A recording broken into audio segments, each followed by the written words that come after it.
So I want to show you a couple of different ways that you can upload documents into your Dotloop.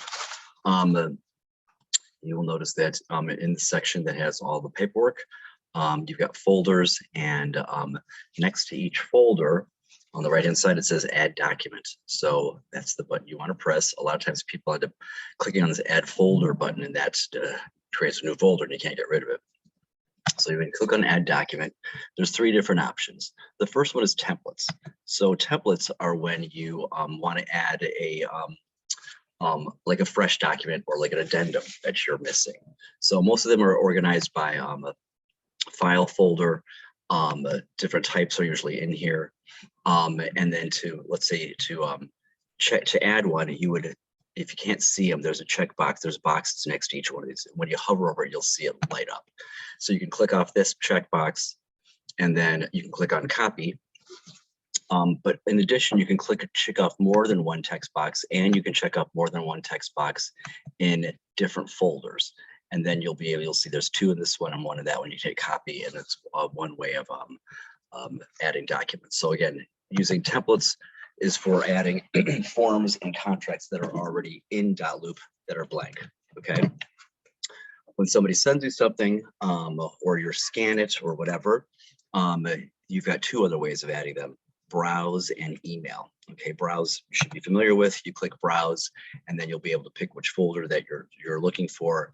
You click on the document, and then you hit open, and it uploads it. Okay.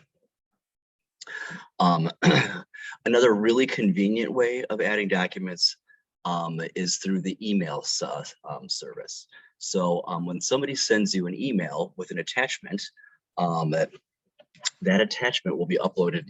You can use the email address to upload anything that's in that attachment. So if we click on email, this bit of gobbledygook is actually an email address. So this whole bit at upload.dotloop.com, that's an email address. And this email address goes into this particular folder. There'll be a different email address for this folder, you know, for the for other folders within the file. So to use it, we click on that, we click on copy to clipboard, email copy to clipboard, and then we would go to our email. And here's an email that has an attachment on it. So you can see the little paperclip there. We click on it. It says, "Dear Broker Bob, please find attached an offer on your listing, along with a pre-qual letter. I wait to hear your sales response." And there is the attachment in a PDF form. So now we're going to use that email address. We're going to click on forward, and then we're going to hit paste. Hold on a second. I gotta get it in there. There we go. We want paste. And there's that weird email address. Then we hit send, and that's it. Then we go back to our loop, and we will refresh the screen.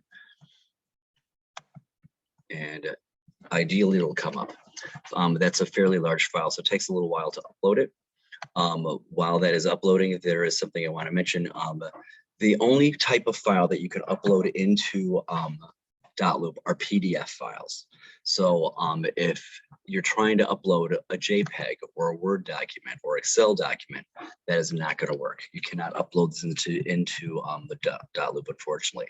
But if you do get one of those types of documents, the easiest way to do it is just Google, you know, JPEG or whatever type of file it is to PDF. And then you'll see free converters.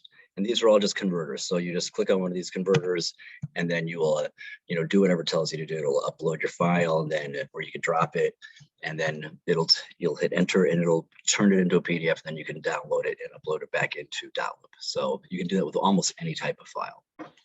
So getting back here, we can see that our file got uploaded, but it does have this particular, you know, it has the gobbledygook address. It doesn't mean anything. To change this, there's two ways of doing it. You can either go to the three dots on the right hand side, which always has stuff you can do, and there's a rename button here. But oftentimes the easiest way to do it is going to be to click on the file, and that way you can actually see what is in here. And then all you have to do at the top is click on it, and I'm going to rename it offer. And we'll just say this is from Jones, and today's date 12.20.21. And then I can rename it anything I want if this contract goes someplace else. Okay, so those are the 3 ways to upload documents into Dotloop for you to manipulate. And if you stay tuned to the next video, I'll show you how you can work with these documents if for instance, they're things that need to be split apart or they're upside down, etc. Okay.